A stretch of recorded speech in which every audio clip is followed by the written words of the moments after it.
Fala, gente, graça e paz, tudo bem com vocês? Começando então o nosso devocional diário, espero que você esteja muito bem do outro lado. A gente está aí começando mais um dia. A gente só tem que agradecer a Deus por mais uma oportunidade da gente estar de pé, podendo contemplar toda a criação. Que Deus ele possa ministrar o teu coração nesse momento e que Ele abençoe ricamente a tua vida, a tua casa, toda a tua família. Que Ele possa derramar sobre você uma paz que excede de todo entendimento. E para você que está chegando por aqui agora, seja sempre muito bem-vindo. A gente fala sempre sobre a vida. E afinal de contas, quem é Deus para você, hein? Será que o Deus que você serve é realmente o Deus da Bíblia? Ou é um Deus criado à sua imagem, à sua semelhança? E a gente levanta essa questão hoje, pois é um assunto importante, sabe por quê? Porque o ser humano, meu irmão, ele é mestre em criar seus próprios deuses com D minúsculo. E hoje a gente para refletir e falar sobre isso.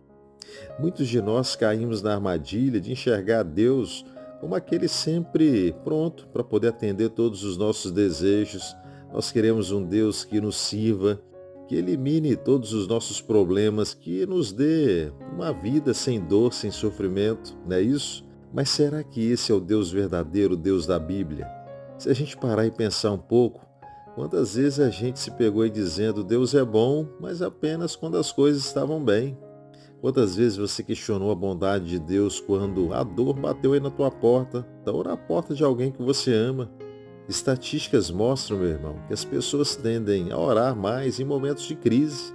Isso revela algo sobre a nossa natureza humana, não é verdade? Nós buscamos Deus quando precisamos dele, mas muitas vezes o esquecemos quando tudo vai bem. Mas veja bem, essa não é uma visão bíblica de Deus. O Deus da Bíblia, ele não é um Deus que a gente pode moldar conforme a nossa vontade. A Bíblia diz que ele é soberano, ele é todo-poderoso, ele é incompreensível na sua sabedoria. Você lembra da história de Jó? A Bíblia diz que ele foi um homem justo e que ele perdeu tudo também, família, riquezas, saúde. E o que ele disse, hein? Lá no versículo 21 do capítulo 1, o texto diz assim, ó: E disse, nu saí do ventre da minha mãe, e nu voltarei. O Senhor o deu, o Senhor o tomou, bendito seja o nome do Senhor.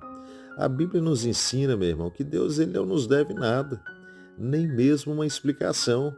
Lá no livro de Romanos também, lá nos versículos 34 e 35 do capítulo 11, o texto ele diz assim, ó: Pois quem conheceu a mente do Senhor, ou quem foi o seu conselheiro, ou quem primeiro deu alguma coisa a Deus para que isso lhe seja retribuído?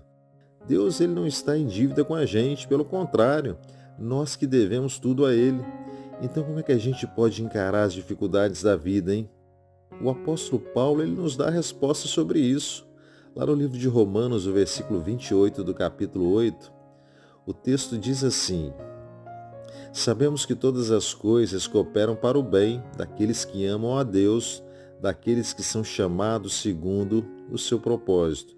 Perceba bem, meu irmão, Deus ele age em todas as coisas, não apenas nas coisas boas, mas também nas coisas difíceis.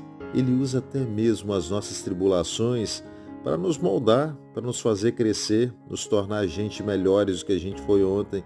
Então lembre-se sempre, Deus ele não é o meio para que a gente alcance os nossos fins, mas ele é o fim em si mesmo.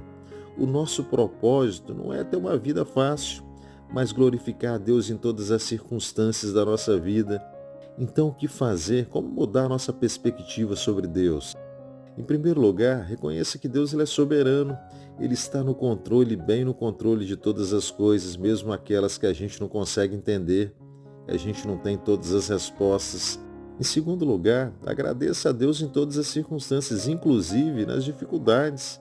Lá no livro de 1 Tessalonicenses, lá no versículo 18 do capítulo 5, o texto ele nos exorta e ele diz assim, ó: Em tudo deem graças, porque esta é a vontade de Deus para vocês em Cristo Jesus. Percebe que o texto diz em tudo dai graças, não só em algumas coisas, não só nos dias bons, mas em todos os momentos. Em terceiro lugar, busque a Deus por quem Ele é, não pelo que Ele pode te dar. Ame a Deus pelo que Ele é, não pelo que Ele pode fazer por você. Em quarto lugar, confie no caráter de Deus. mesmo quando você não entende os seus caminhos. Lá no livro de Isaías, lá no versículo 8 do capítulo 55, ele nos lembra sobre isso. E o texto ele diz assim, ó: porque os meus pensamentos não são os pensamentos de vocês, e os caminhos de vocês não são os meus caminhos, diz o Senhor. Então, meu irmão, que a gente possa hoje renovar a nossa visão de Deus, que a gente possa enxergá-lo não como um servo dos nossos desejos, mas como o Senhor soberano, que é digno de toda a honra, de toda a glória, de todo o nosso louvor. Deus, ele é bom o tempo todo Deus é bom, não é verdade? Não porque a nossa vida ela está perfeita, mas porque Ele é perfeito. Não porque nós temos problemas, mas porque a gente sabe bem que Ele está conosco em meio aos nossos problemas. Que o Senhor ele possa abençoar a tua vida, te guardar e encher a tua vida de uma paz que excede todo entendimento. Guarda aí no teu coração. Eu espero que produza bons frutos. Não esquece, amo vocês em Jesus. Se abençoa a tua vida, abençoe também a vida de alguém, compartilhe com um amigo. E amanhã, se Deus permitir, a gente retorna aqui de novo para meditar um pouco mais na palavra dele e pensar um pouco mais na nossa vida. Que Deus ele te dê um dia muito abençoado, abençoe ricamente a tua vida. E amanhã a gente se encontra aqui, tá bom? Um grande abraço, fiquem todos com Deus. Tchau, tchau.